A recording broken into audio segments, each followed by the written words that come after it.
What is up, everyone? Welcome to Dead with My Friends podcast. As always, I am your co-host, Steve. And I am your co-host, Nick. And this is episode 54, where we will be covering the Platinum Dunes 2003 Texas Chainsaw Massacre remake.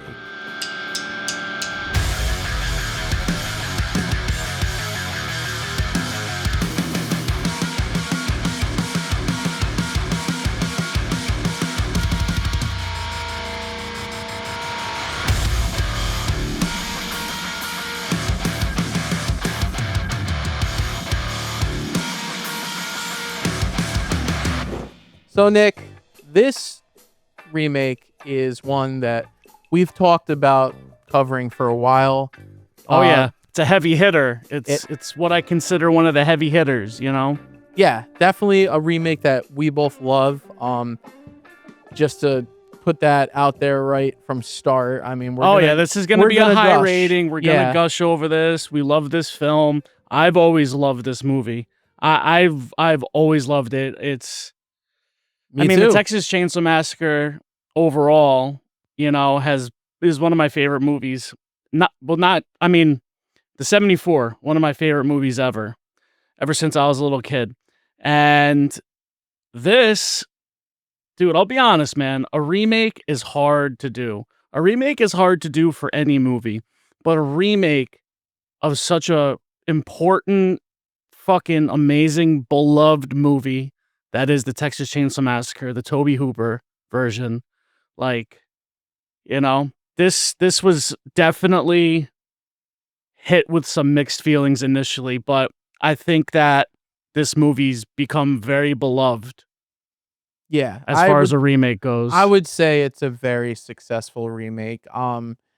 I had when this was coming out, I had just finally saw the first Texas Chainsaw Massacre. I got a DVD copy with my grandfather from, I think it was Radio City. Not Radio City. I'm sorry. Circuit City. Okay. Well, Circuit wow. City. Yeah. Remember those? Of course I do. I got it from the Middletown Circuit City. I was so excited because I had heard the lore growing up of Texas Chainsaw Massacre, but my mom just wouldn't let me until I hit the age of 10. She's like, no, it's just too gruesome and cerebral and just vicious of a movie. But you want to know something? It's not. No, it's really not. There's very little blood. Dude, the only gore in the original film is when Leatherface cuts his leg. I mean, you do see a girl on a meat hook, that's pretty violent, whatever, but it's more or less kind of tamed in a way, man. It really wasn't.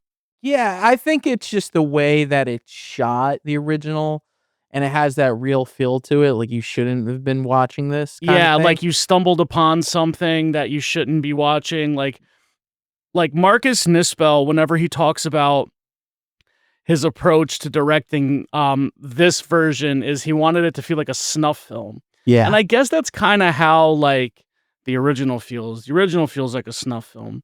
This film, the way that it was shot, it's very polished, right? It's gritty, it's gross. You can feel how hot it is. You can see how wet and sweaty everybody is, and a lot of drool in this movie too. A lot of drool in this movie.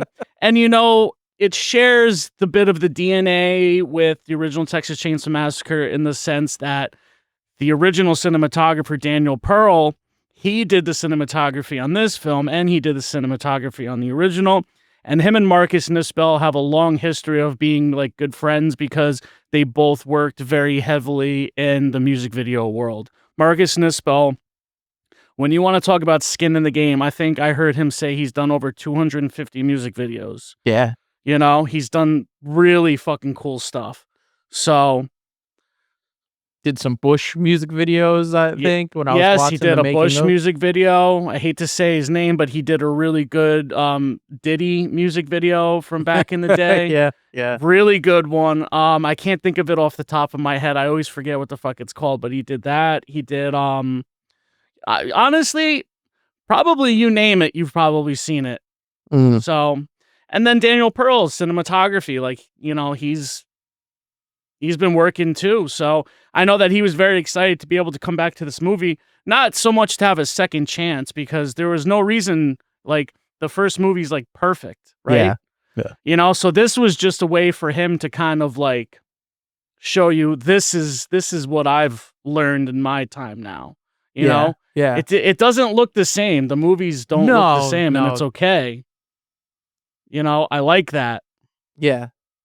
And it also helps with Marcus Nispel being, like, a very visual director too, to work alongside, what's his name? The cinematographer from, the Daniel Pearl. yeah, Daniel Pearl, Yeah. like, for them 2 to, like, work beside each other, I mean, that's just crazy chemistry. And it almost doesn't happen that a first-time director is able to pick his cinematographer. I know it's like something that they do in the business where if two filmmakers work too closely, like it could really fuck up the film if there's a rift or something that happens. But I mean, like these guys being really close, like doing music videos together and everything like that. And then him also being the original on the original film, like it all worked out like perfectly the way that it needed to with having the right players involved in this film. Yeah, absolutely. And, it's again, going back to, like, my introduction on TCM, like, I had just seen the original on DVD for the first time right before this came out, like, literally the summer before this came out. So it was just like, "Oh, shit." I think it's because it was, like, around the 30th anniversary, or what is it? No, TCM, the original came out in '74, right? Yeah, 74, and this came Okay, so out. in '03. So we're getting close to the 30th anniversary, but, like, everything was getting released on DVD during this time, so, Oh yeah, I'm tons of sure re-releases. you saw, I don't remember if it was Anchor Bay or not, but it just has a side profile of the chainsaw, and then it's, yep, there you go, that's the one I had. Yeah, yeah. Sick that you still have that. That's the one that I had. Yo, yeah, well, this is one of many. And I mean, look, dude, I might have said this, but I buy like whatever TCM movies realistically come out. Like I have so many fucking copies of them. You do. Yeah, I have so many copies of them. I gotta start purging them. But this was like the original one that I bought, man. And I remember I got it from Tower Records. And I mean, I had seen the Texas Chainsaw Massacre, but when I had heard that they were remaking it, it just got my wheels turning because it's like I didn't know what to expect. I'm like, Yeah, yeah. Leatherface is so fucking cool. I'm like, that movie was so cool. Like, what are they gonna do? And then like you start seeing TV spots on like MTV and Mhm. shit, and then you're getting glimpses, and you're like, oh my god, like 2003, man. Like, how old were we in 2003? We Like were 10. 10 years old. Yeah. Dude, young men. Yeah. Yeah. And dude, I watched this so much. It has so many special features too. And I would just watch it on repeat as an anticipation for Yeah. like when it was coming out. And then I remember, I kept on going down to the video store. Like, this is the funny thing, right? When a movie was in theaters when we were younger, we had like no fucking idea when it was going to get a home release. No, we had no clue. I had no fucking clue. Like, I went down to my video store and I was like, when is this movie coming out on video? And they're just kind of like, probably the summer, who knows, like soon, whatever. I don't know. But I remember I was like, hey, when you get this in, please call me. And I mean, they knew me down there. I have so many funny stories about, Dollar Video over by my house. So I remember they called me one day and they were like, "Yeah, Was we have the Dollar Texas." Video the same one in that, like, one plaza, by the beverage center? Or was that a different video store? That was a different video store. Okay, but you know which one where, like, the picket, like, kinda style, almost like fencing, not fencing, but, I can't explain. I just remember there was a beverage store over there, and it was kinda like a circular plaza, but, like, older, not really, like, Oh, you're thinking of like Stoney's Food News, and there was a pizza shop in there and Chinese I restaurant. think so. Yeah, there was no video store in there. No, not actually. No, maybe it wasn't Stoney's. Anyways, you know what? That it Yeah, there doesn't was no matter. beverage store of dollar video. It was just like doctors and one video store and Was it whatever. like bluish white? That was white. No, it was white, right? Next time I you come down, I'll show you. Yeah, I'm drawing a blank on. But anyways, We besides the only had point. we only had 3 video stores in town. We had Blockbuster, we Yep. had Captain Video, and I don't then remember going to Captain and Video. then and then Where we was that had by? that was over by where the CVS was over in my town. It's now Okay. a Snap Fitness. There was the Yeah, I don't Cicero's remember Pizza in going there. down. It was when we were really young, it was called Video Update, Okay. and then it went out of business. So it must have been Dollar Video then that like mom You would had take. to have gone a dollar video, dude. Yeah. Everything was a dollar, you know. Nancy, Leonard, and you know, the whole family were just like so nice there.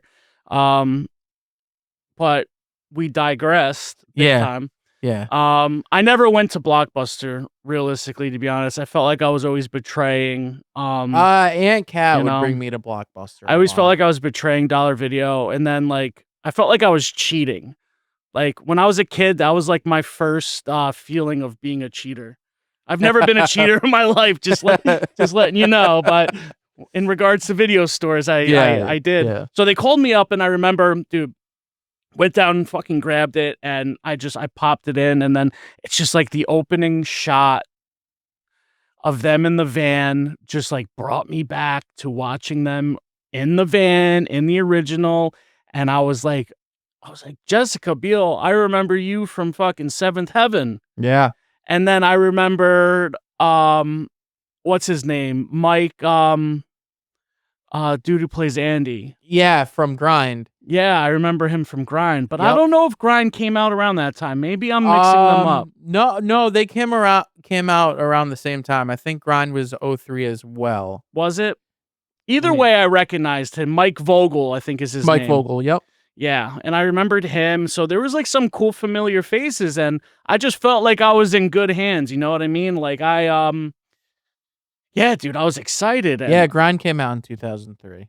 Oh, did it? Okay. Yeah, I'm just trying to see like what came out first. So So Grind came out first. okay. And I definitely saw Grind sick. first. Grind came out on my dad's birthday, which is next Saturday upon the time we're recording. So I was blown away by this movie, man. I loved it.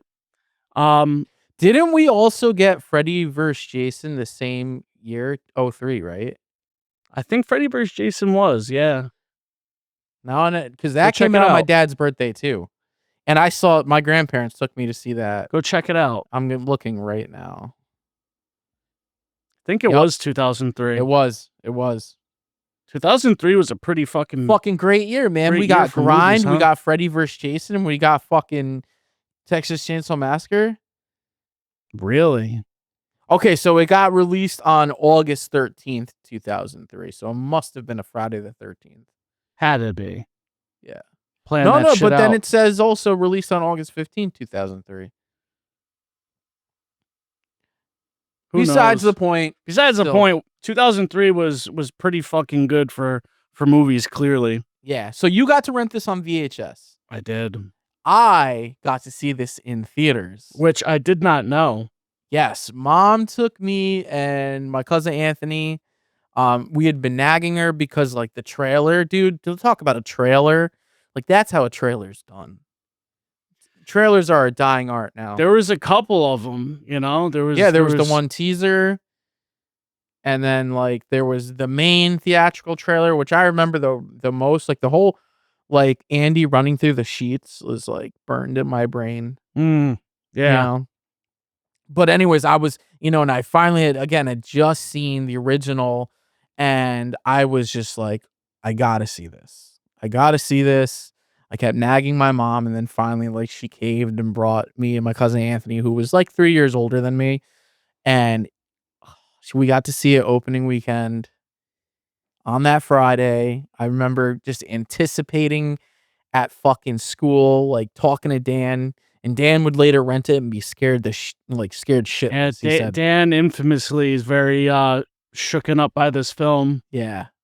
But, man, what a fucking dude, the theater was packed out. This was a big deal, man. This, like, kicked off, like, the horror remakes, or at least, like, the slasher remakes. Oh yeah, it definitely did. And I mean, I don't necessarily know if it was entirely the intention of Platinum Dunes to mostly do remakes.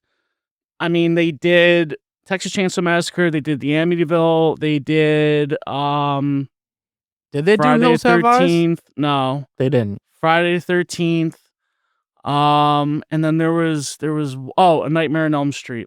And then they did like The Purge, and they did like a bunch, and Quiet Place, I think they did. And so some original movies, but it seemed like a lot of their productions were the remakes. But yeah, man, like I think that this was one that really started to kick it off, dude. Because Seriously. it did good at the box office. It was pretty well received, I I think, I dude, I don't know, man. I mean, I haven't met anybody who says anything bad about this film. because after this dropped, like, we started to get slew of horror remakes. But Yep. what a time, Dude, even people that I know who are real diehard 74 TCM fans are like, this is a great fucking movie. And I think what it is like, I feel like these two films are equals, you know? Mhm. 2003, the remake doesn't try to be the 74 film, No. really, in my opinion. It does its own thing, pays a little homage. It kinda, keeps it true to the story while doing its own thing, you know? Yeah, right. It's just I think that that's what ultimately, like, differentiates it from a lot of the other horror remakes, 'cause not a lot of them are too good. You No. know, they're few They're and far far f between, exactly. for sure.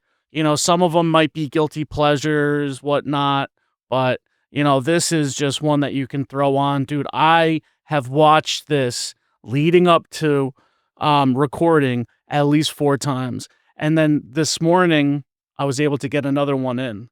Oh, really? So Yeah. oh, yeah, I woke up early. I was watching some extras this morning. Yeah, I was watching it early in the morning, had my coffee, I was chilling.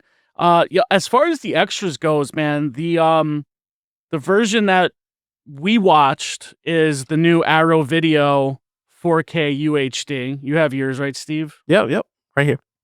So we're not too I'm not a fan of this slip by any No, means. no, the slip cover is, Don't really like it, but I have one of the infamous DVD versions yeah. of it.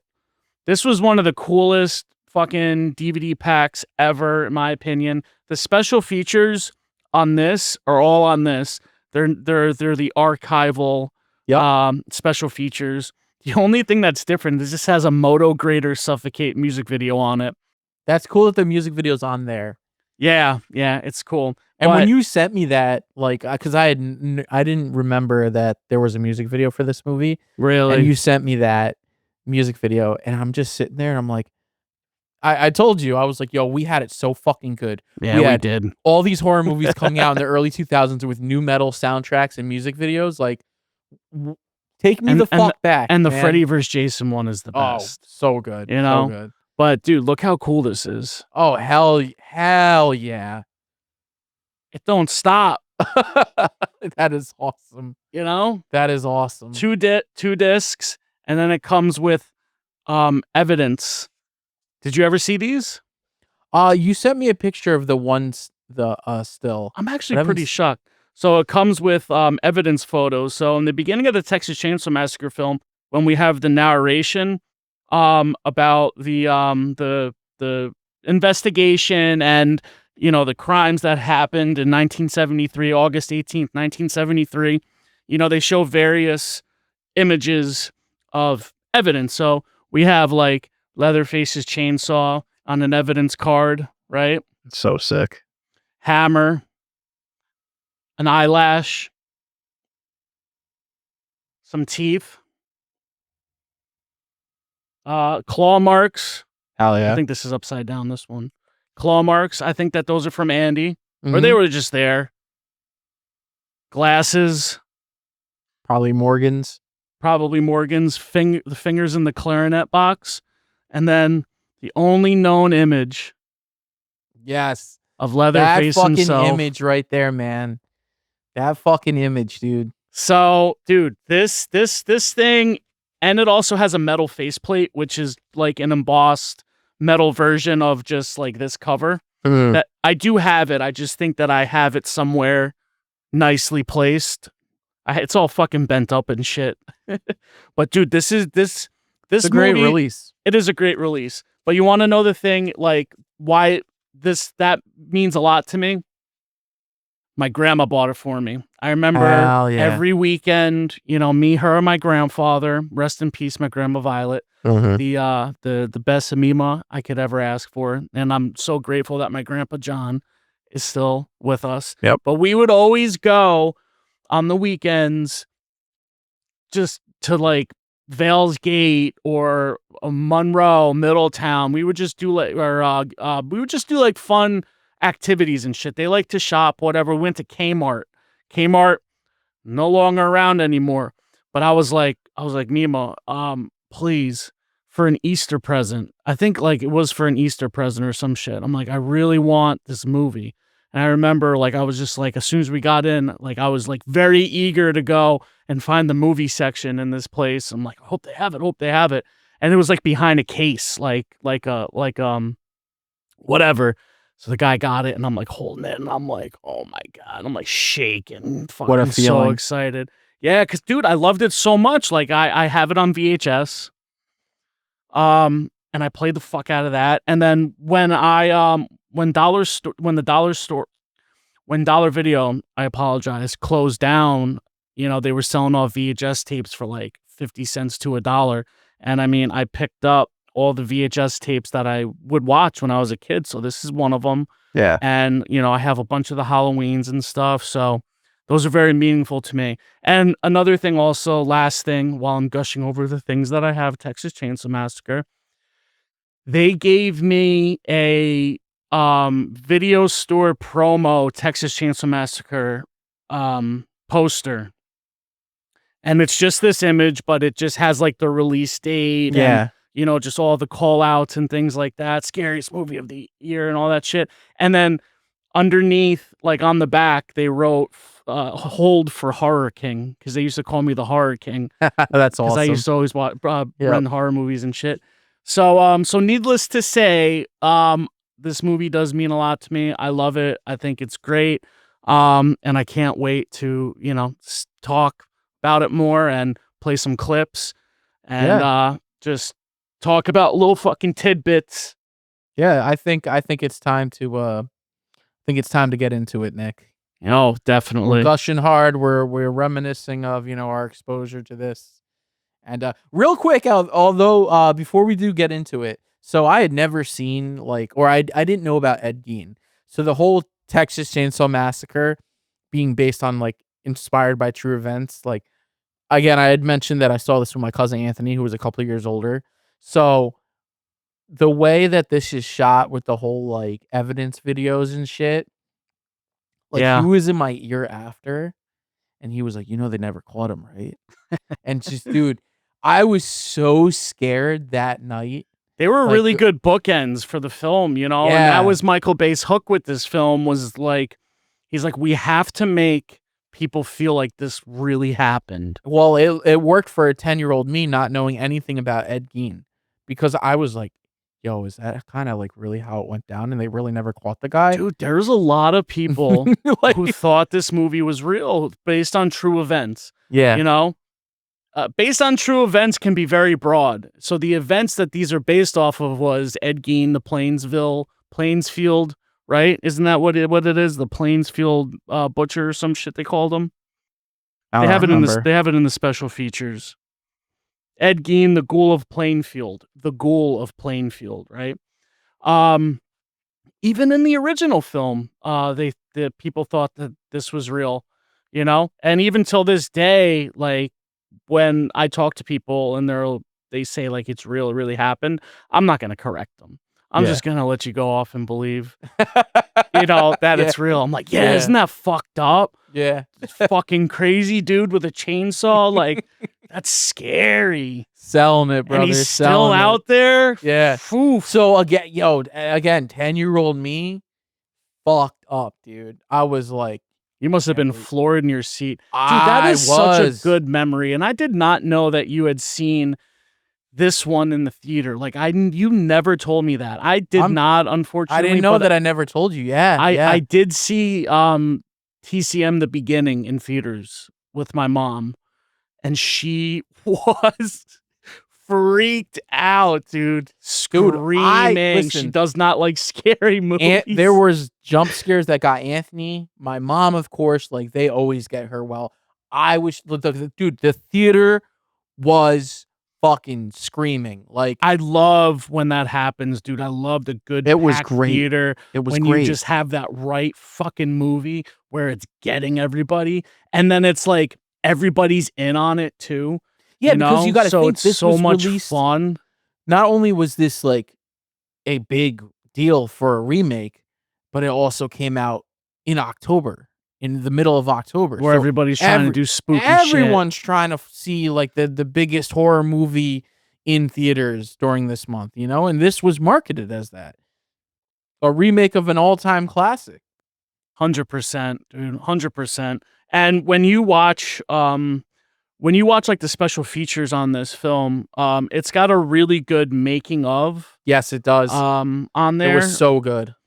Long. It's like an hour. It was an hour and 16 minutes. What is it called? Chainsaw Redo Making a Massacre. It's like a comprehensive behind the scenes, but dude, they go in everything. So if like you guys want to know about this film, what went into this film, what went into the original, look no further, because you're not going to find it there. You're going to find it right here when me and Steve talk about it. So no, I'm just kidding.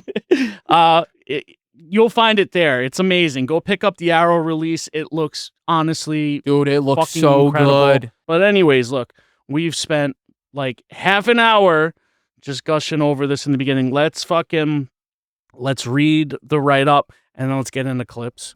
All right? Yeah. A group of friends take a detour while traveling through the back roads of Texas and encounter a chainsaw-wielding maniac. What happens next is beyond anyone's darkest imagination and will leave you speechless and horrified. The film which you are about to see is an account of the tragedy which befell a group of 5 youths. For them, an idyllic summer afternoon Is anybody home? became a nightmare. What's wrong with you people? The events of that day were one of the most bizarre crimes of American history. The Texas Chainsaw Massacre. Rated R. We open up the famous van, bunch of kids, Sweet Home Alabama, this actually was. I always associate that song now with this movie. Just Me too. Embedded in my head. Yep, me too. These kids, they're on their way to a Skynyrd concert, just having a good time, driving through the back roads of Texas, Smoking some weed, smoking some dope.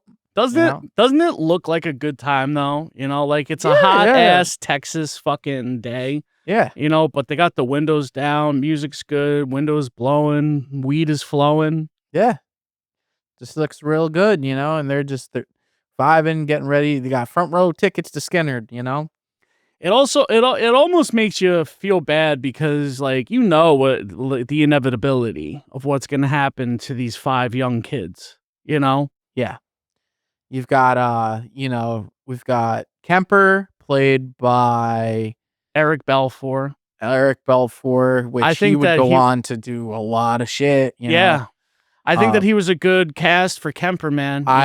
Absolutely. He felt like a real leader of the group, which I like, He wasn't like no pushover boyfriend. Like you can tell that he really had some strength to him, some grit to him, Yeah, definitely. And you can tell that he really did love Erin. Erin's his girlfriend, who's played by the beautiful Jessica Biel. And I think that she was a great cast for that role, and I'm pretty sure she was like the only one they wanted for that role.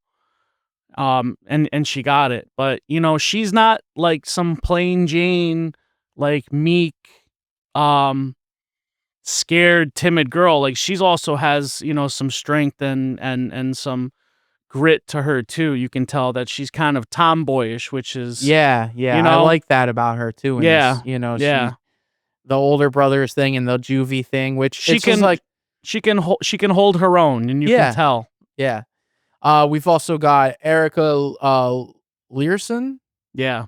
uh, as Pepper, and she was in, Blair Witch 2: Book of Shadows. I didn't know that. Yep. Is she? Mhm. Nice. Yeah. Uh, Mike Vogel again is Andy, you know, Grind, Eric Rivers, man.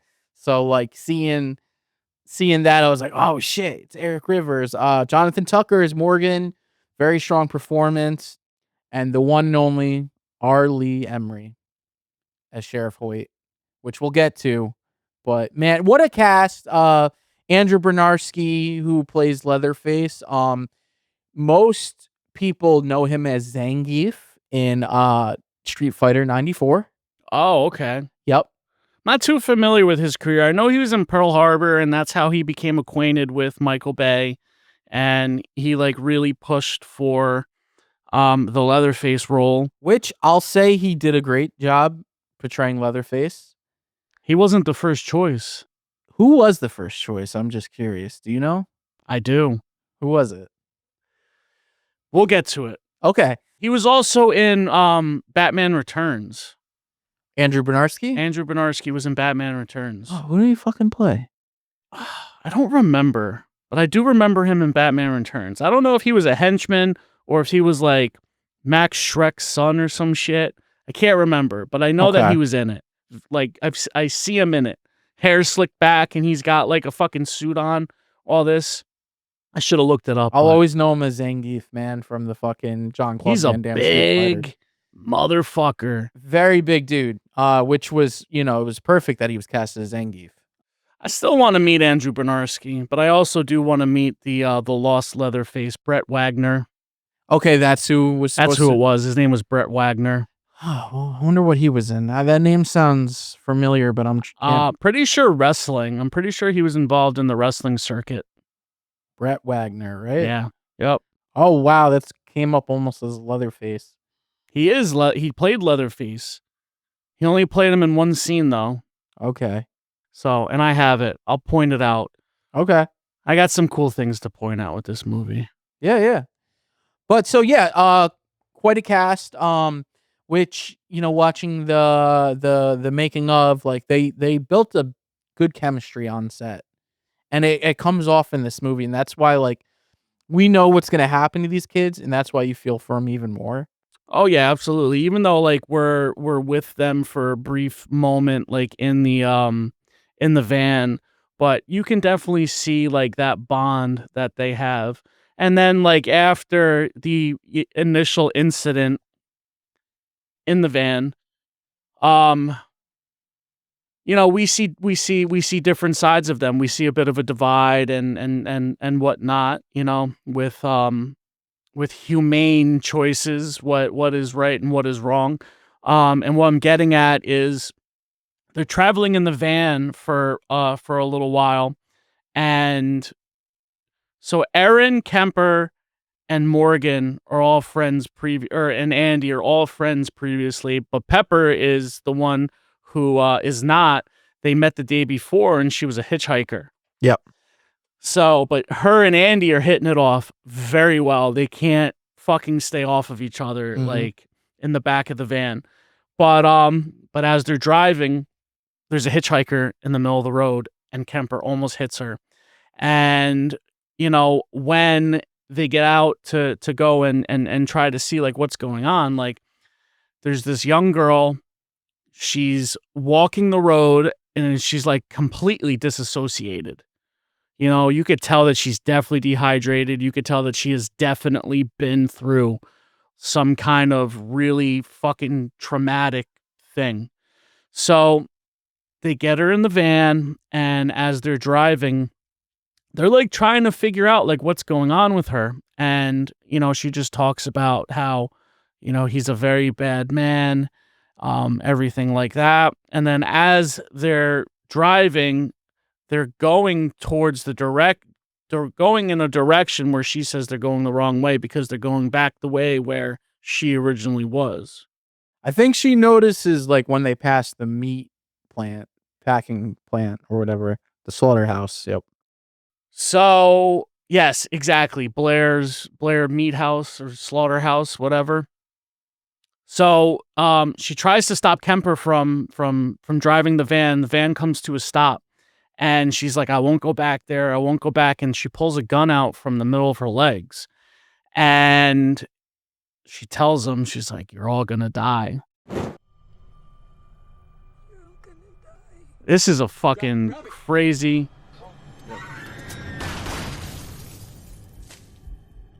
This shot is amazing. Yeah, I like how it's the blood splatter like on the Honolulu fucking girl. Yeah. This was supposed to be like the iconic shot that they wanted to have in the film, similar to like The walk up. The walk up. Yes. Yeah. And you know what's funny? I got that s- vibe. in the 74 version. I think it was like Pamela, right? When she's like walking up to the house. Yeah. They do like that low tracking shot. They end up doing it again in here, but this was supposed to be like the iconic shot. And it is. It's fucking cool. Yeah. It's a great shot. And from right there, you're like, oh, shit. Yeah, they don't waste any time kind of throwing you right into, you know? And I appreciate real quick, like, so it's the obvious, like in the original, they pick up the hitchhiker. And the way they're staring at her is the way that they were staring at the hitchhiker from the original. I like that they didn't try to recreate the hitcher. Exactly. They didn't try to recreate him. They did their own take on it while still having that effect of, oh shit, what the fuck? What did we just pick up? Like, yeah. And, you know, by her shooting herself in the van, like I said, there comes the point where it's like, you're getting a bit of a divide now with them because they're like, well, what the fuck do we do? What do you do in that kind of situation? That's a crazy situation to be in. Girl just shot herself, blew her head off in your and fucking keep in mind they have your 2 van? pounds of weed They do. hidden That in they the just pinata. got from Mexico. Yep. Because Yeah. they were all in Mexico beforehand. So, you know, what do you do? So they're having a conversation outside the van, like, we could dump the body, go to the concert, or we could go to the police, you know, and see what's going on, have them fucking take care of it. So, you know, ultimately they're like, the right thing to do is ditch the weed because we don't want to get caught with that shit. And we're gonna, you know, go and tell the police what happened. So, you know, they're driving around with the dead body. They come to a general store where they sell barbecue, you know, sell deli meats, all this stuff. And they go inside and you get your first look at, you know, one of our, you know, Texas Chainsaw characters. I can't remember what her name was, but she's like the grandma. Yeah. And I'm pretty sure she's Leatherface's mom. You don't find out obviously this initially, I mean, but yeah, it essentially is because she says like even later like my boy. yeah. Mhm. Yeah. So she's playing, you know, the dad from the original, except for they're switching to it being the mom. You Yeah, know? pretty much. Because we have the same setup, the gas station, this, that, and the other with the barbecue. But this one just looks fucked up, man. You see the rotted pig's head and shit. Want some meat? Yeah. And they're like, you know, trying to explain to her what happened, how they need to contact the sheriff. And then, you know, she dials the sheriff. The sheriff wants them to meet him at the old Crawford Mill. And they're like, yo, we're not driving through this shitty ass town with a dead girl in the back of our van. And I like how she says, like, what you do is your own business. Yeah.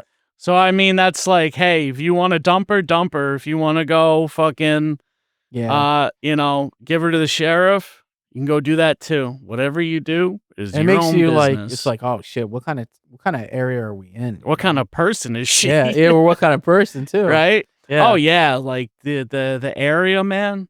Oh yeah. You're fucking Nowheresville. Travis County, right? Yeah, yeah. I don't even know if that's a real place. I don't know. But I do like that this was shot in Texas during the summer. Yes, it was. You know? Yep. I appreciate that. Grueling summer, man. You know, 100 degrees. And it comes across. And they're sitting in this van. You know, I know the van was like the first week of shooting. So they're, you know, in this fucking hot ass van filming all this shit. And oof. All the more power to them.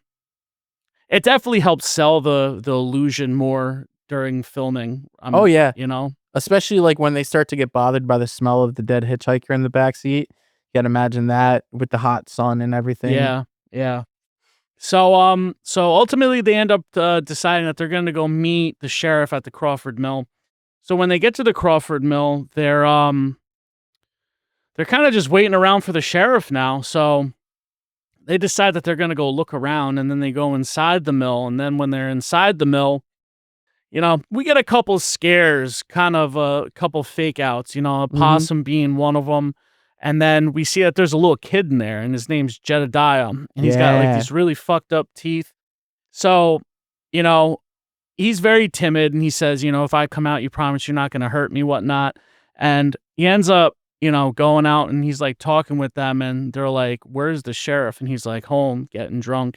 And then Morgan, he's like, see, he's like, even if the sheriff doesn't fucking care, why should we care? We have front row tickets to Leonard Skinner, dude. Let's just dump the body. So Kemper's like the last vote on whether or not they should dump the body.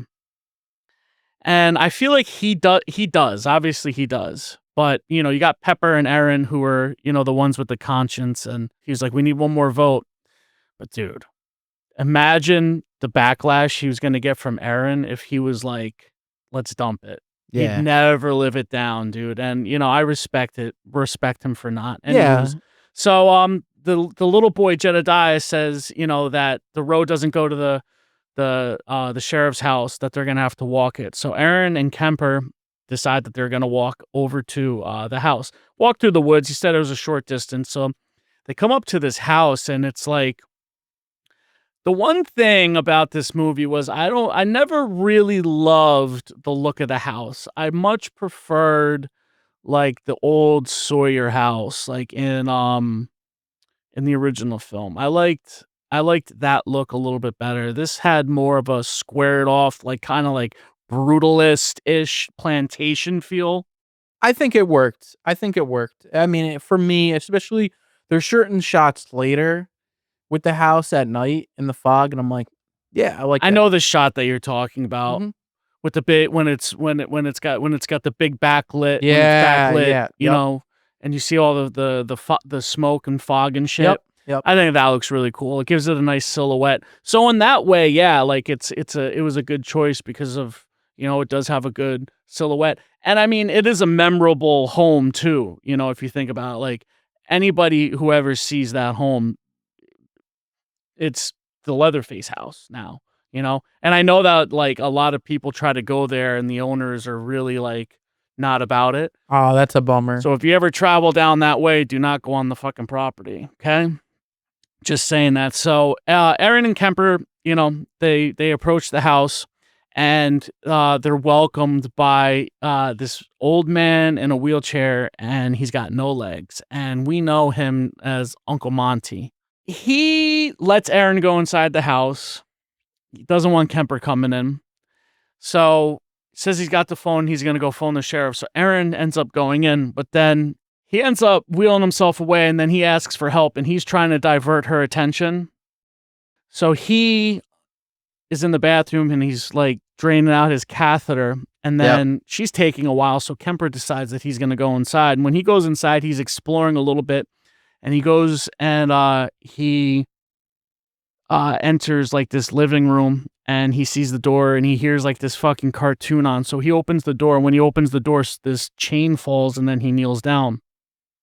And then we have the first kill of the film, which is the Kemper kill. Yeah. I like the blood splatter across the TV and the reaction of the cartoon character. But yeah, you know, he's dragging him in, and then we get the iconic door slam. So to answer your question earlier, that is The scene? first Leatherface. Okay. That's Brett Wagner as Leatherface. Okay. So I'll pull the clip up again, and you'll see. Right. So there he is. Yeah. He's the lost Leatherface. He worked one day on the film, or was it one day? First week of shooting, maybe one day. I don't know. He didn't work too long on the film. He only did this one scene. And because of the Texas heat and all that shit, he got like severe dehydration and got really sick, needed to take some time off. And then ultimately they had to recast him, unfortunately, okay. with Andrew Bernarski. And then you'll see also like the mask changes because of Andrew Bernarski. Mm-hmm. So not a lot of people know that. It's I didn't know that. It's a different mask. I'll point that out too. There, I didn't pull the clips, but there's like 2 scenes where you see like Andrew Bernarski wearing Brett Wagner's Leatherface mask, but they needed to be resculpted by K&B because he had a bigger head. So they like Frankensteined and Leatherfaced all the pieces together of like Brett's mask on his mask. So they Leatherfaced their own production mask, which is like pretty cool. Yeah. The Brett Wagner mask was made by the great Scott Stoddard. Scott Stoddard also worked on Friday the 13th, the remake. Marcus Nispel also directed that film too. So that is my little tidbit on Leatherface and the Lost Leatherface. So this is our first look, man. This is our first look at Leatherface. Yeah, and what a look it was, Yeah. man. Fucking brutal how Dude, he just during shows that up scene, behind him. Yeah, I'm sure telling the you, crowd man, went the fucking... crowd was insane, Yeah, dude. Everyone yeah. was like, oh shit. Like, Oh, yeah. especially, and you get the iconic fucking door slam. Yup. It's perfect. And I mean, the sledgehammer too. Like, that was... Yep. I mean, that's what happened in the original too. So that kill mirrors the same kill. So yeah, I love that scene. That's one of the best scenes in the film. So yeah, Kemper's dead. Kemper's the first kill, and it kind of sucks because I like Kemper. And Yeah. maybe like 20 minutes, 30 minutes into the fucking film, he's the first one to go. So then after that, Erin goes outside, and she's like, "Well, where the fuck is Kemper?" And she thinks that he went back to the mill. So she goes back to the mill, but while all this is happening at the Leatherface house, back at the mill, we were introduced with Arlie Ermy, who plays Sheriff Hoyt. Dude, what a great fucking character. Oh my gosh, Sheriff Hoyt. Nearly steals the show. He really does. And this is, to me, this was a great replacement for like the hitchhiker character or like a Chop Top. We get Sheriff Hoyt, who is a character in himself. He's a character in and of himself, and dude, he's you just come to find out it's just like he's one of them. He's not the real sheriff. You find out, obviously. Not the real sheriff, self-appointed sheriff of the town. Probably a brother of Leatherface. I think if not his a brother, yep. I think he's his brother. Crazy motherfucker. Yeah. Immediately comes in all volatile, like nice and then mean, and then plays like psychological games with them too. So there's like a psychological torment. Like this doesn't happen at this exact moment, but it happens through the duration of the film. Oh yeah. Well, from the moment he pulls up, like he's mean mugging him, he spits his chew, those fucking eyebrows of his, and you're just like, you're supposed to be relieved. Oh, it's the sheriff, and then you're like, and you're not. You almost like kind of regret calling him. What the fuck? Yeah, dude. Especially as a kid seeing this, he gave me so much anxiety. Oh yeah, it's perfect for it. Yeah, just so intense. Absolutely perfect. So he's like my money is on that. That's the dead body in the back of your car. Which a lot of his lines were ad-lib too, which was great. It's awesome that you can get somebody. He passed away a couple years ago. That's a great loss, because he played some great characters. But you know what, man? Like he was in Full Metal Jacket as the drill sergeant, and he played that incredibly. I think he might have actually had been He a drill was. sergeant, He was. right? He was. Yep. He had military experience. Dude, just like what he could put on, man. Holy shit, dude. Like, Yeah.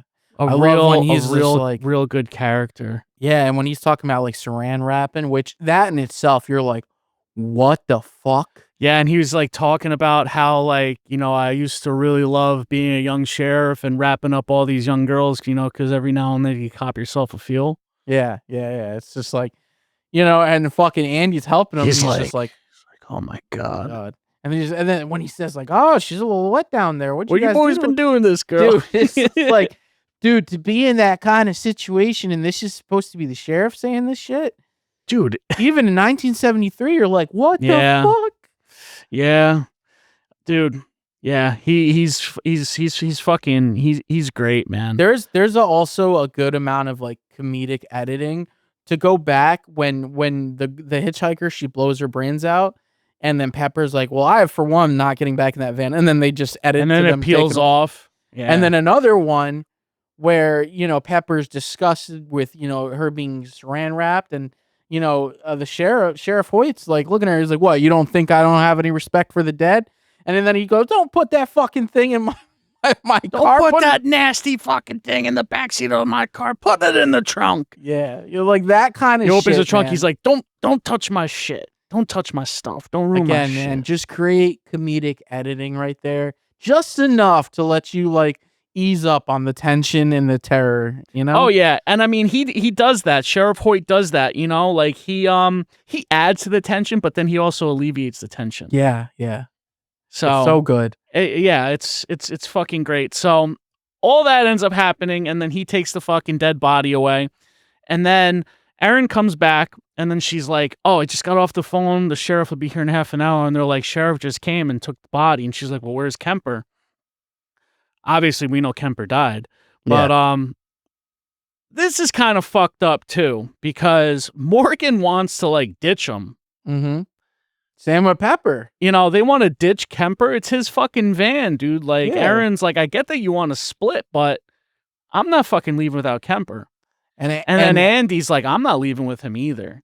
Yeah. So him and Erin are like, let's go back to the house and see if we can find him. So they end up going back to the house. Erin goes and distracts Monty. And then Andy ends up going in the house to try to look around for Kemper.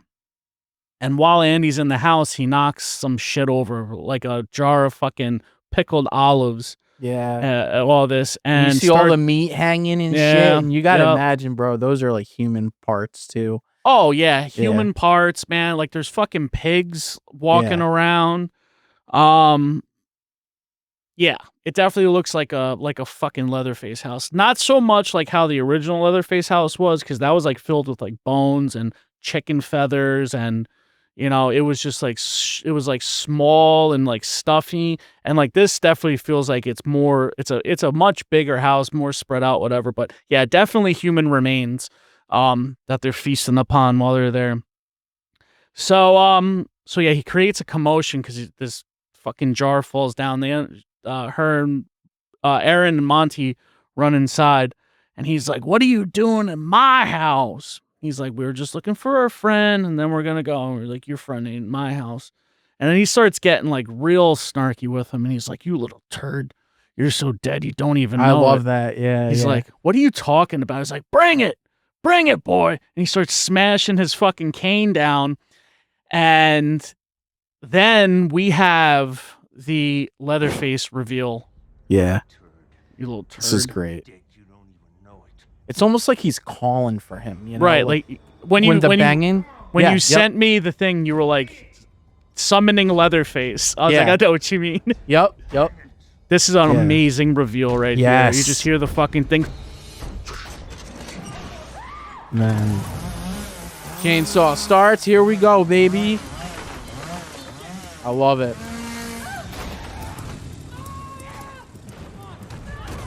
Fucking guy's on the tire iron. Yeah, he's holding the tire iron down. Fucking piece of shit. This is great. This is sick. This is scary. Andy holds it up. Yeah, and the sparks are flying. Oh man, that's a scary situation to be in. Absolutely. You cut your hand at any moment, but hey, man, he holds his own, Andy. Yeah. holds his own, gets out. Oh, Monty gets a whack at him. And then we get the classic sawn through the door. That is, dude, like, that's a very intense scene. They throw a lot at you there, man. Yes, they do. Just like the sound of the chainsaw, like, I'll always say, like, the Texas Chainsaw, like, made chainsaws so scary to me. And especially, like, when you hear a chainsaw in the distance or a chainsaw in the woods. Yeah. Scary. Yeah. That is one hell of a fucking weapon, dude. You know? And, like, how big Andrew Bernarski is. Like, you'll see, we'll show you more of him, but he's monstrous, dude. Like, he seems like this fucking freight train when he comes out of that fucking doorway towards you, man. You know, he's like hulking and bulky. He's got the hunchback and all that shit. So just a quick little comparison. While we just got the first look at Andrew Bernarski, this is our first look at Andrew Bernarski. So I have a clip comparing the two Leatherfaces. Oh, so, cool. So to the right, we have Brett Wagner, and you can see the masks are different, right? Yeah, a little bit there. Yeah. Wow. That's pretty cool. Yep. So, yeah, that's, I mean, dude, like, the mask is, I've always been into the mask stuff. So Of course. Yeah, pretty cool. So, yeah, dude, so now the chase is on, right? The chase is on, man. Chase is on, man. Erin bolted and she's going back to the van. Andy is just going wherever the fuck he can. Yeah. So he's running somewhere in the fucking backyard and he's running through a whole mess of sheets and stuff. I love this scene, Leatherface is chasing him and chasing him through the sheets, dude. It's just so good. Us whipping through the sheets is causing like this chaos and like this, you know, Leatherface can be in any direction. Anywhere. You don't know where the fuck he is. And boom. And he gets his leg. Oh, look at that. All the tendons hanging. You're fucked, bud. Picks him up over the shoulder. Leatherface has got you now. That's it. I love that chase through the fucking sheets. It reminds me It feels endless, dude. You know, like the Yes. fucking sheets just feel endless. What's it remind you of Halloween 6? Yeah. Yeah. Yeah, I had, and the blood splatter on the sheet. It's just True. a great touch. That also happened in Halloween 6 when the Mhm. mom, I liked her so much. She was such a sweet lady, man. So it fucked with me because she looks like my grandma a bit. That's true. So especially at like kind of like that time when I watch it a lot. So seeing the mom's death in Halloween 6 really fucked me up. Yeah. But yeah, no, I see the comparison. And I thought the same thing too, of course. So yeah, that's pretty much it for fucking Andy. Like Leatherface has got him now, and then after that, like he's bringing him down into the basement and he's screaming his fucking head off. He's grabbing the claw walls. marks, yep. Yep. And the you see like his nails. fingernails breaking, like doing anything that he can. And this fucking basement is horrible, dude. Like, oh, it looks so gross. It's fucking flooded. It's muddy. You hear the water dripping. Like, I mean, it's Leatherface's lair. It definitely spends most of his time down here. Yeah. If we not even get all some of his time. like earlier with Kemper down there. Right. And he like strings up Kemper and we glazed over. We glazed over, but part, Aaron talked about how like when you gonna put a ring on my finger. Tear-cut diamond ring for this pretty little finger. Yeah, and turns out Kemper did have a ring. He was going to propose to her. And that just makes Kemper's death all the more sad, you know? Yeah, because when Kemper gets strung up, out comes the ring box that Leatherface notices. He sees it's the engagement ring. Yeah. But yeah, this is his lair, and he strings up Andy. It puts him on the meat hook. We get the meat hook. And it looks painful as fuck. And even with the harness up there. I heard it was difficult for him. Yeah, it was very difficult. He was up there for 5 hours. Fucking trooper, dude. And it was like digging into like his crotch and his thighs, the harness and shit. And they were like, just leave me up there because once you take me down, I'm not going back up. Kinda. Yeah, dude. These conditions that they were filming in were not glamorous at all, man. No, filming but on location, you know, and he had to be ice cold too with all that water dripping on him and everything, and in that cold basement. So it adds to the grit, though, man, which makes this movie so effective. Because this movie is gritty. Yeah, yeah, it definitely is, man. Like Marcus Nispel, when like I said, when he talked about like the style that they wanted to film this in, like gritty snuff, like yeah, but it's polished, but it's still But it still has that grit feels to it. gross. Yeah, it feels gross. It's wet. Again, all the excessive drool, snot, like all of it, dude. Yeah. It's a gross looking movie and at times. And also like, Leatherface, he grabs a handful of the salt, Salt's the wound, baby. salts the wound, puts a fucking meat wrap on it. There were people when that happened in the theater, when he stuffs his leg, people were cringing in the theater, Nick. They were fucking turning. They were like, Hey. oh, like everyone just knew like how bad that must have hurt. Oh my god, yeah. Salt in your wound, dude. Hell yeah. It's like squirting lemon on it. But yeah, so Aaron gets away. Andy unfortunately does not. So she is running back to the van, and the only people left there are Pepper and Morgan. So Aaron runs back, and she's trying to start this van, and she is in a panic. And they're like, "What is going on? What is going on?" And she's like, "There's a fucking guy with a fucking chainsaw. Like, we have to get out of here." And while she's trying to start the van, Sheriff Hoyt. Yeah, we got a little jump scare. Yep, Sheriff Hoyt. He's like, "What's Yeah. going on here, guys?" And Aaron's trying to tell him, like, there's this fucked up guy and this fucked up family and this fucked up house, and he's killing everybody. He finds a little joint, Yep. He finds the roach clip. and everything she says, like, is out the window. And he doesn't care anyways, like, because he knows what's going on. He's part of this. He's on the inside.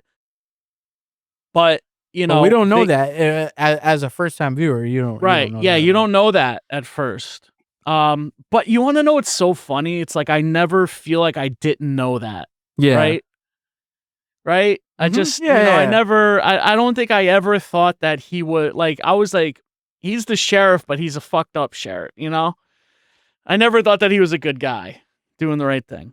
So he finds the joint and decides that he's gonna kind of like hold them all under arrest. So he's Yeah. got them all laying outside. And then this is where he plays the psychological games, Oh yeah.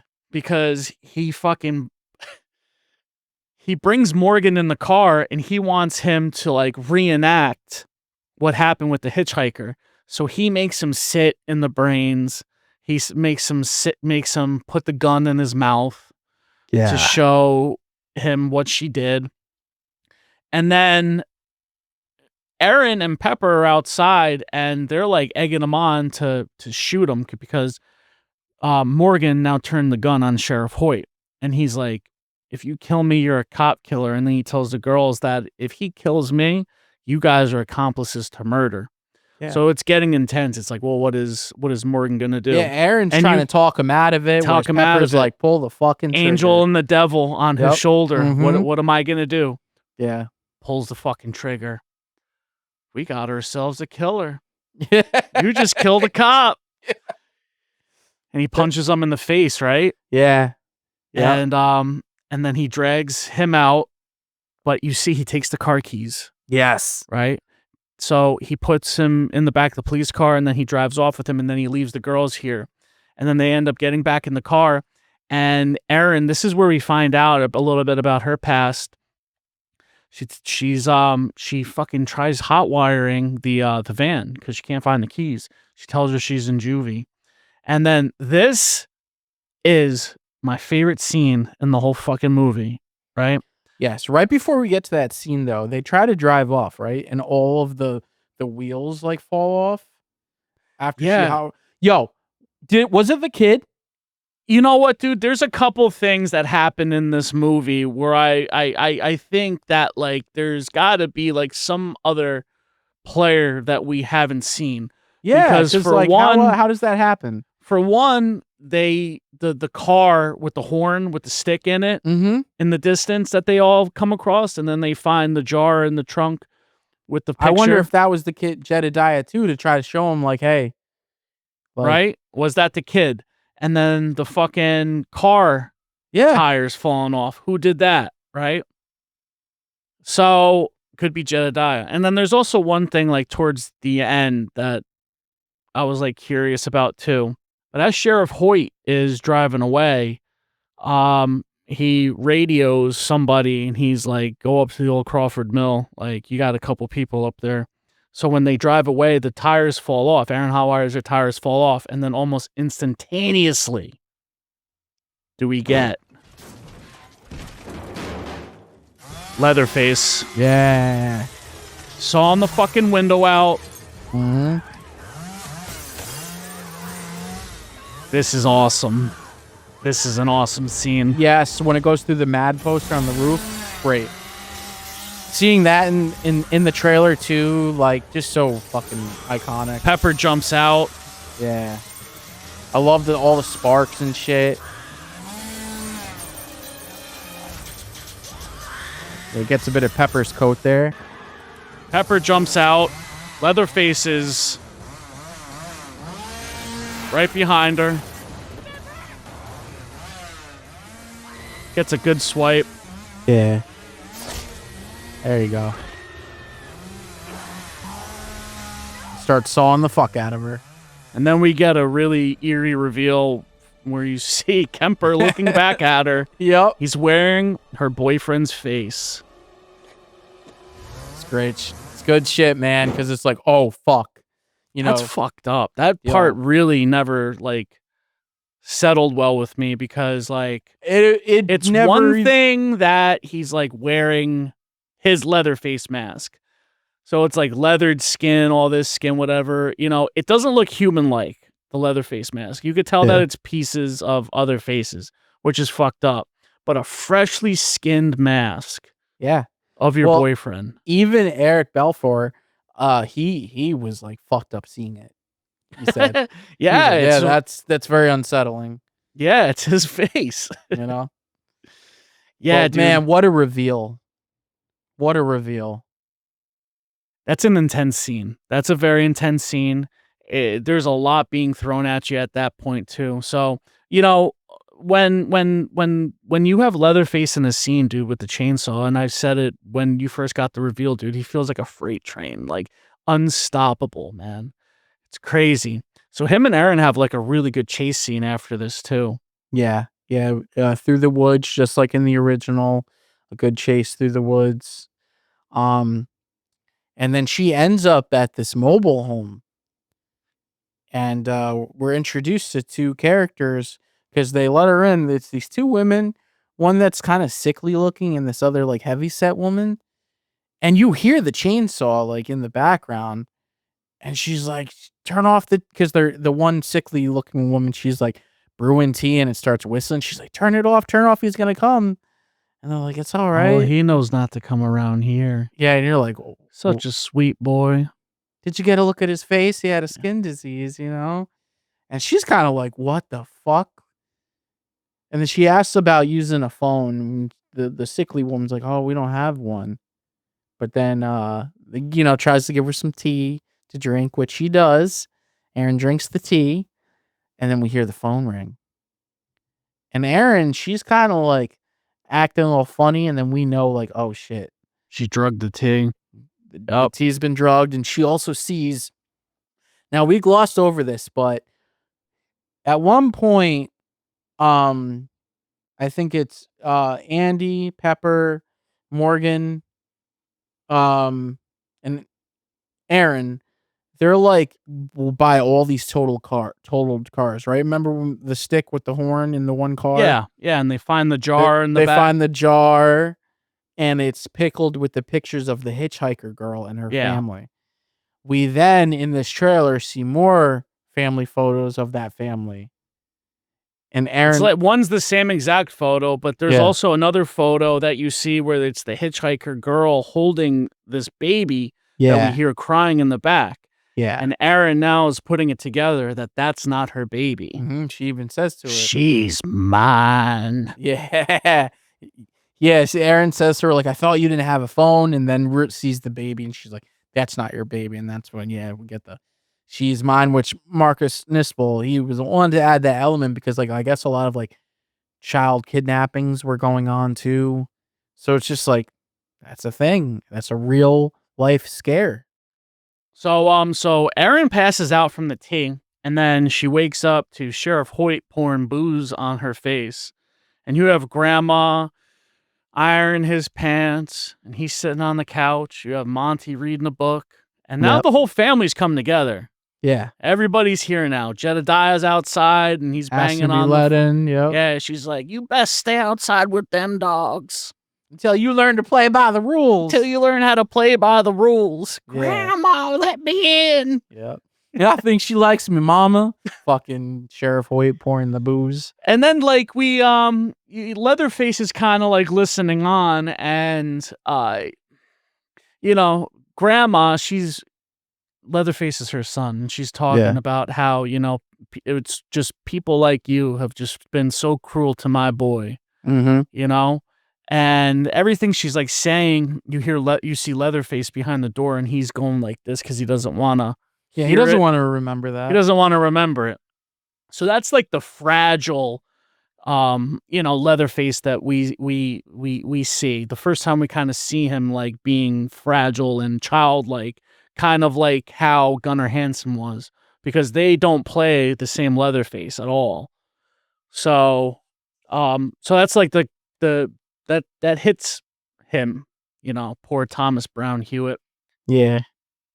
So I guess they kind of had enough of her or whatever, and calls Tommy in. Tommy fucking throws her down the stairs down into his dungeon. And then Erin's looking around and she finds Andy strung up. Yeah. Barely alive. And he's pleading with her to just kill him. Yeah, she tries to help him at one point. So she mercy kills him, man. Yeah. And when she tries to lift him, like, to like get off the hook and he falls back on it, it's just like, that was another moment where the crowd in the theater like winced. Everyone felt it. Yeah, imagine what that feels like. Oh my gosh, man. So yeah, Erin, mercy kills Andy, and then she's crying and she's like, please forgive me. And he does. He needed it. Yeah. He was going to die down there anyways. Mm-hmm. So she's now looking for a way out, and then she finds Morgan in a bathtub. He's got a hole in his back, so I think he was hooked too. Did you ever notice that? Yeah, his back's a little fucked up. Yep. Yeah. Sheriff Hoyt brought him back, and they have an interesting exchange in the police car. Where talk about Skinner. He tells him, he's like, this is bullshit, and he's like, I have rights, and he's like, you have rights, all right. And he was like, where were you guys going anyways? And he tells him they were going to a Leonard Skinner concert, and what are you going to do with the tickets now? Hot shot. He tells him, you can have them. Is that bribery? Yeah, is that bribery? And he smashes a bottle in his face. He knocks his teeth out, and we see Arlie Ermy. Yep. He's missing teeth too. He's like, now we got two things. Because he likes Skinner too. Yeah. Yep. Yeah. That was a good scene too. That was a good scene. So that's how fucking Morgan gets to the house. So yeah, Leatherface definitely had him strung up for sure. Yeah. And he's like tied up and shit too. Like he's his wrists are bound and everything. So Erin gets him out of the bathtub, and they're like trying to find a way out. And then Jedediah is like, this way, like, come on. But Leatherface is watching him through the floorboards. So he makes his way down. And, he starts chasing after him. Jedediah is like, it's kind of becomes like people underneath the stairs, where like through the walls and shit of the basement, which I love that. It's a very big house, very big basement. And Jedediah, he shows him the way out. Mm-hmm. And, but Leatherface is on the charge. He's coming after him. So, there's no time to be wasted here. So they end up getting out of the basement. They close the door. When they close the door, they try to lock it. But I mean, he's got a fucking chainsaw. He saws right through it. So then we get a really cool, pretty cool chase scene here to this abandoned house. So yeah, we got him chasing. I thought we needed to set the scene for the upcoming death. You said that was the Brett Wagner mask right there? That one is not. When he comes through the door, I don't think I have the full clip of that. That was, like you said, used in the trailer. Yeah. Teaser. They incorporated it. I would have loved to have seen that teaser trailer in the theater, man. All right, imagine that. Yeah. It was like pitch black, dark. Yeah, you know just what screaming, and then you see a bit of the saw coming through the door, like just there, Yeah. and then the red title card. So this scene is pretty cool. We're coming towards the end of the film now, and it's just Aaron and Morgan who are alive, and I mean Morgan's barely alive. So we're in this abandoned house now, and Aaron puts Morgan in like a closet or something, and then she goes and she hides in another closet, and then Leatherface is like walking around slowly, like trying to find where they are, and he goes to one door.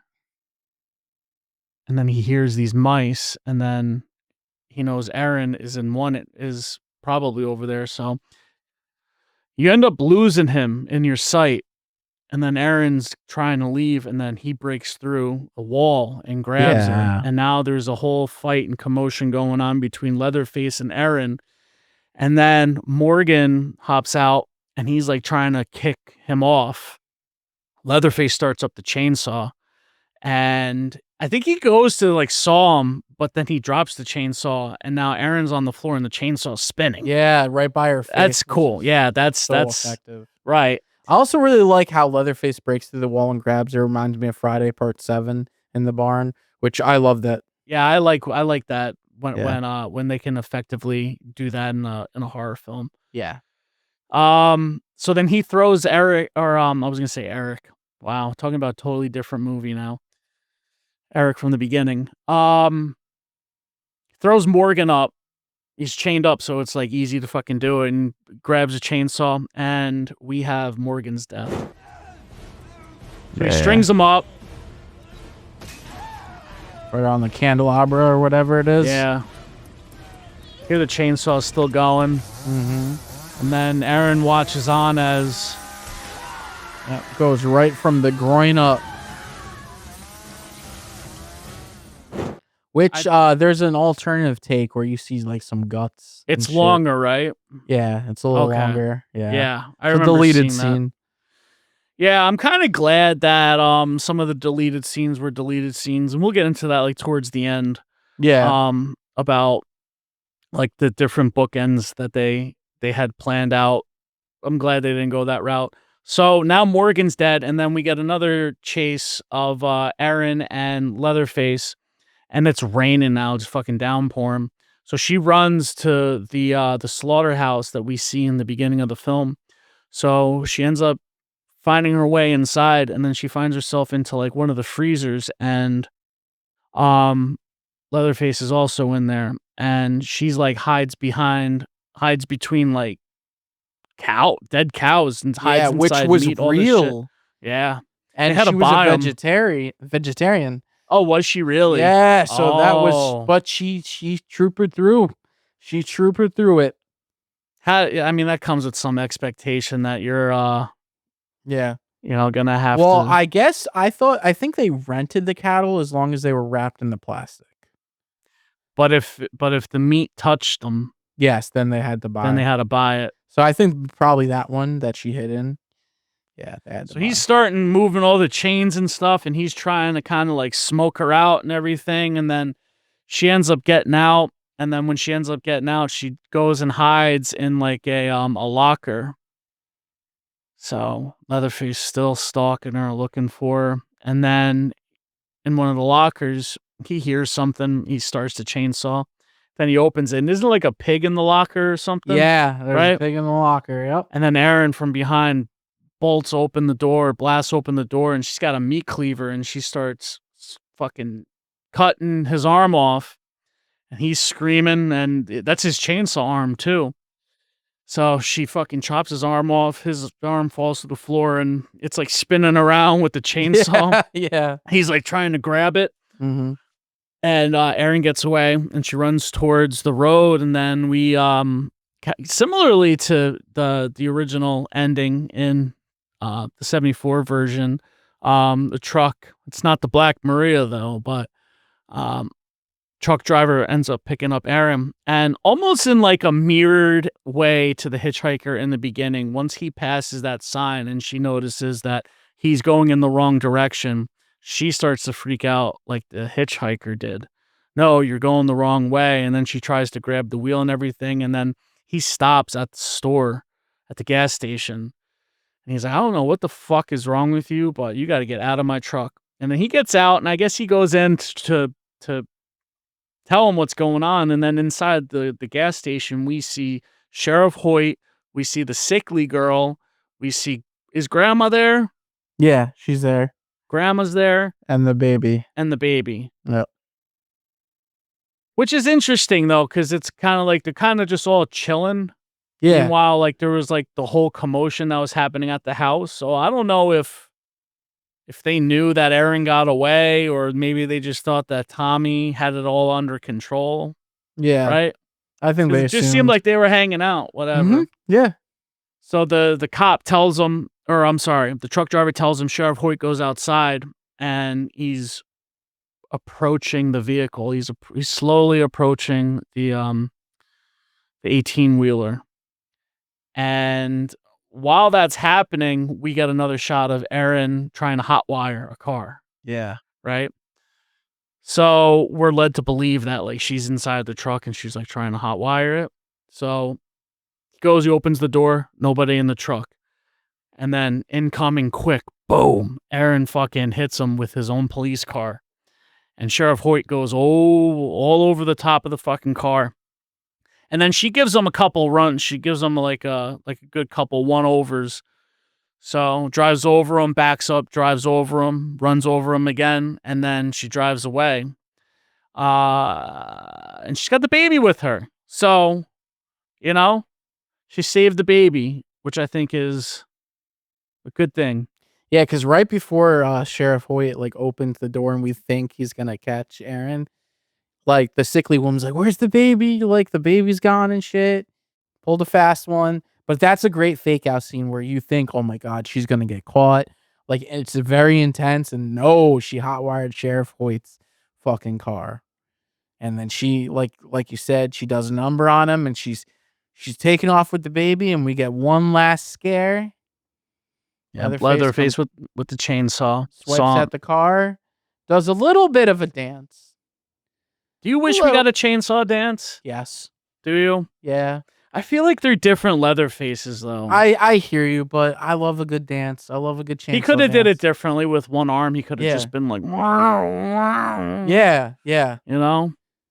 I think we get a little bit of a dance, but nothing like the OG dance. That's it. That's it. And then to really end cap it, we go into the finale of the police footage from the beginning, and we see these two cops going downstairs, and then Leatherface comes out of the darkness and attacks all of them. And then the last image is of this. So iconic. It's great. Only known image. And that's a great ending too. The whole like fucking police footage and shit. Yeah. Yeah, it's all good. The original ending is like with a SWAT team.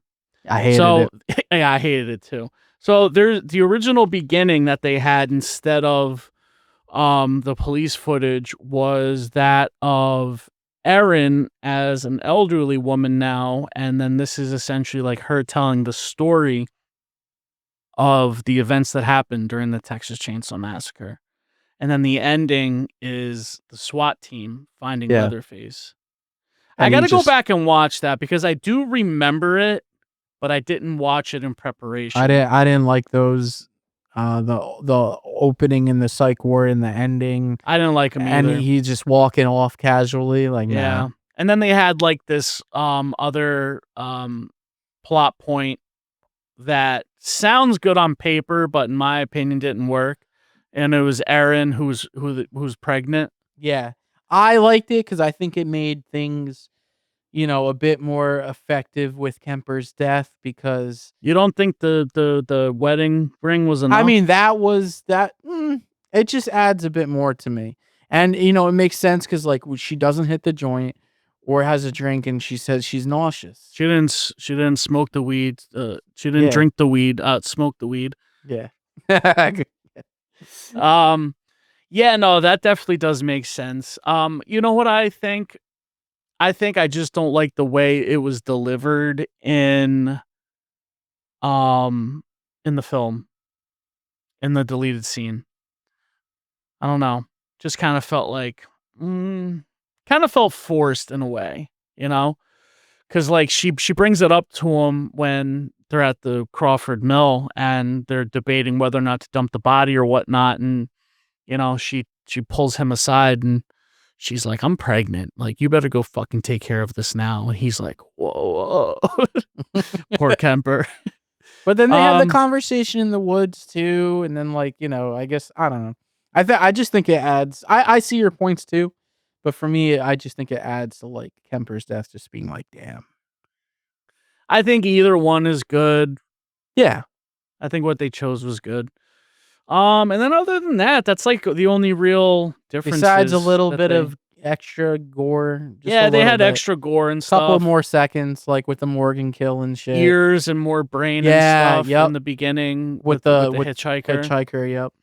But yeah, man. So this movie works great, man. This movie is incredibly effective and it holds up tremendously. And I said it earlier that I feel like it's such an equal to the original film. It doesn't try to be the original. It does its own thing, while also paying its respects to the original film. It's not a shot for shot remake. The only real character that's the same as Leatherface. Everybody else is different. They established their own characters in this film. Um, yeah, dude, just a great movie, man. I Yeah. love that they brought Daniel Pearl back. I thought that that was just such a nice touch to be able to like bring back the original guy who shot it in the first place, and I Absolutely. know Toby Hooper was very happy with this film too. Um, it's just been well received by all the horror lovers, man. Everybody I know says that this is like the best remake, and we say remakes are hard, but I think the reasons why I said just now are the reasons why it holds up. Yeah. No, I agree, dude. This is a top-notch remake. This is how you do a remake, and this would kick off, for better or for worse, all the other remakes that we were getting into the early and mid 2000s.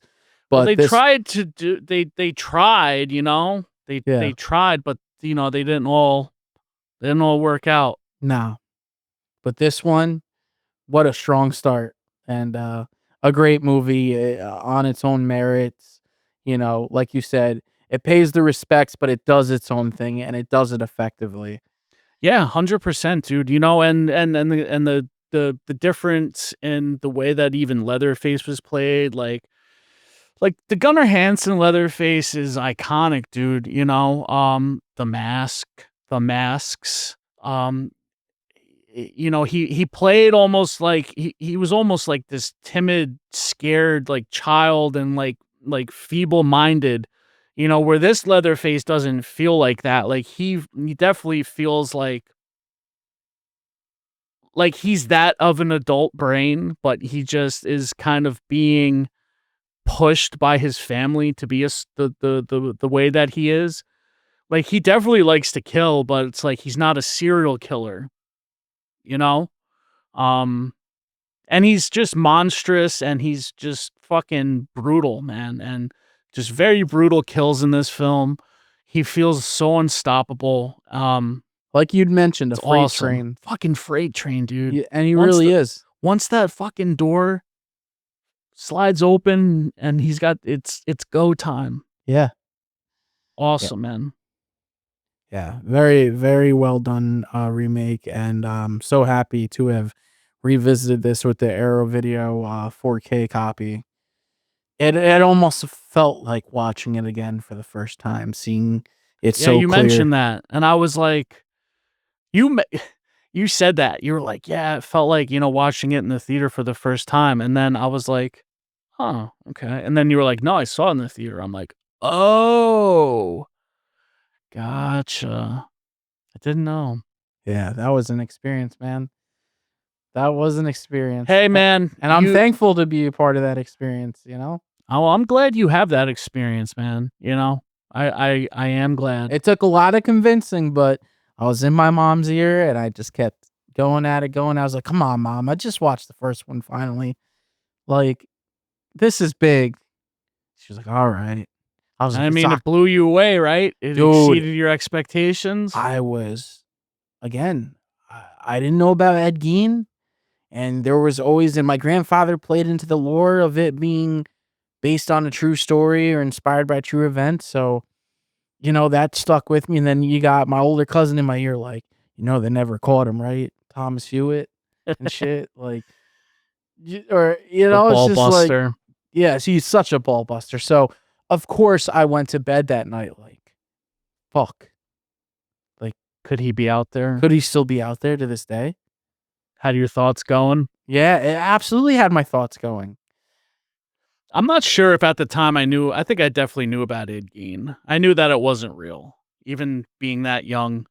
Yeah, man. So I'm glad that we finally got here. I'm glad that we finally got to doing one of our heavy hitters. Oh, yeah. You know, And they gave me a reason because, like, my wife got this one in the beginning for me for Christmas, but they've been sealed. And then we talked about covering this in August. Like everyone, it's synonymous with August 18th, 1973. And just to cover this and watch this in August, it feels right, and to break the seal dude, on both releases. I don't watch the Texas Chainsaw Massacre films unless it's August.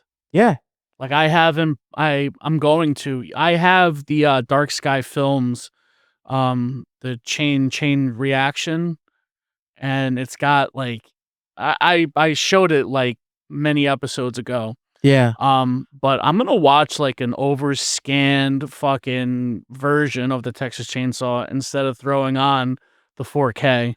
Mm. I'm gonna see like what this is about. Isn't there alternative cuts too with that? Or Yes, but not like official cuts. gotcha. Yeah, there's like certain ones that were like cut down for like certain countries. Like they kind of did their own versions. Gotcha.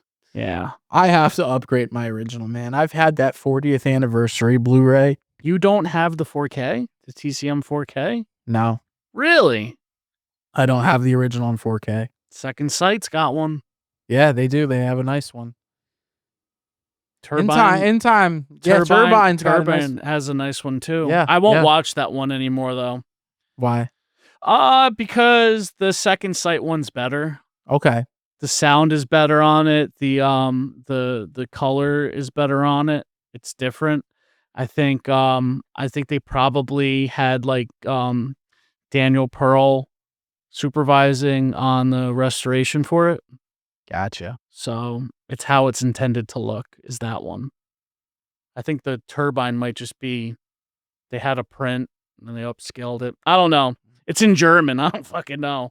But it's a cool cover. Yeah, it's like yeah. the media Texas the media video one. So Mhm. that's an iconic cover. I love that. Yeah. Would have been cool to like see like a fan art or an alternate like version. Oh, you know what, dude? I think Fright Rags actually did that for a T-shirt, Texas Chainsaw Massacre, Of where the they 03? where they recreated the media That's really cool. video cover. Yeah. Nice. Hell yeah. But all right, man. Look, so I got into my final thoughts at the beginning of the episode. I got into my final thoughts just now. I'm not going to go through them again. This movie rules. Go check out the Texas Chainsaw Massacre 03. Definitely go pick up the Arrow Video 4K. It looks amazing. It's packed with special features. I can't say enough good things about this. I'm going to probably go watch the beginning later tonight. I watched it already a couple weeks ago. And then I'm going to throw on my Dark Sky, fucking pick one of the versions of the Texas Chainsaw, the original, man. Cool. It's a hot day. Yeah, it's hot, man. You know, I don't know if I'm going to be able to have a chance the rest of the month to do it, but But Yeah. fuck yeah. So I don't know if there's anything else you want to say, brother. No, I mean, I kind of expressed my final thoughts like you in the beginning and towards the end. This All remake, throughout. all throughout, this remake rules. It was one hell of a theater experience. It holds up to this day. The fucking new 4K scan looks amazing. I love this remake. I'll always revisit it. Um, as far as my rating, 8.8 out of 10. 8.8. I'm giving it a 9. I All love right. it. I love it. Yeah. It's a great film. If you haven't watched this one in a while, fucking Great. revisit it. Great. It's great writing, man. Scott Kozar, pretty sure that's his name, wrote a great fucking film. And in the making of, you hear him talking about it and his choice as to like why he, decided, like, there was a lot of thought that went into, these characters and the additional characters, and yeah, just overall a great film. Great first feature film by Marcus Nispel too. Yeah, he killed it. So, Steve, this has been fun, but before we wrap up, is there anything new in the collection? Just a couple of records. Oh, okay. What do you got? The wife and I, she got a bunch of store credit for records that she no longer wanted, so we took my stepdaughter to Dark Side, and we got the Imputiny Cross of Disbelief split from Streets of Hate. We got, this was really cool to find. We have the score for We Are Still Here. I've talked about this movie quite a couple of times on the podcast. A great winter horror movie, shot up in Western New York. If you like The Fog, if you like House by the Cemetery, that movie combines the both of them. Got from Death Waltz also, Halloween 6, The Curse of Michael Myers. Nice. I didn't know you got that. I fucking hate this cover art though, but yeah, still, Rorschach. yeah, but to still like have the score on vinyl, like I was like, oh, fuck What is yeah. that? Hold on. So I know Rorschachs are supposed to like look different to other people somewhat. Yeah. What does that look like to you? Just the Halloween 6 mask. Oh shit! It looks like two people screaming. Oh, does it to you? Yeah. Yeah, to me, I just see the Halloween 6 mask. I've got Crowbar, Sonic Excess in its purest form. Yeah. Fucking Corey and I were talking about this Rift Mountain, this fucking album. We also got The Beast Is Back by New World Man, another Streets of Hate band. Wow, she got a lot of good stuff. Dude, we only paid $6 after everything. That's cool. December Underground, AFI. Actually, I did get something. I just don't know where it is. I got the anniversary edition of that. Yes, very sick. And then I got 18 Visions Vanity. I just Hell yeah. all my shit's just all over the place. We got Dead Body, The Requiem. Oh, really? Dead Yeah. Body with the fucking the Young Brothers? Yep, there we go, right there. That's awesome. Hell yeah. When we saw, that was the first thing we grabbed. God, let's see what else. Wrist Meat Razor, a replica of Strange Love. Love me some Wrist Meat Razor. Got to see them with 18 Visions.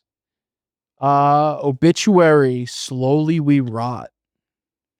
Fuck yeah. Love us some Obituary. And then she also picked up, this wasn't during this haul, but recently she got the Coming of Strife compilation, a good bunch of modern metalcore bands that kind of do that throwback sound. You know what's funny, dude? Lately, like, all the new shit coming in for us has been records. Yeah. Thanks to my wife, man. She fucking... I haven't bought many movies lately. Yeah, I'm kind of on a bit of a break on movies right now. Not by choice, but, I got, adulting.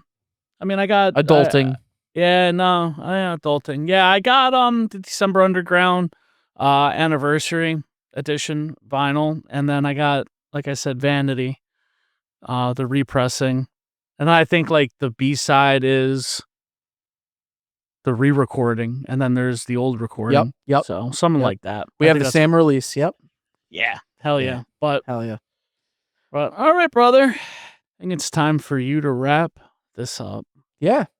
All right. With all that being said, the best way you could support Dead with My Friends podcast is heading over to our website at www.deadwithmyfriendspodcast.com, where you can find our latest episodes, past episodes, merch drops when we do them, past merch drops. If you're watching this on YouTube, be sure to leave this video a like and subscribe to the channel. You can also find us on Instagram at Dead with My Friends Podcast. And we are available on all of your other podcast streaming platforms. Be sure to leave us a review there. That helps the show grow. Yep. So with all that being said, I'm Nick. And I'm Steve. And we'll see you in the next dimension. Peace.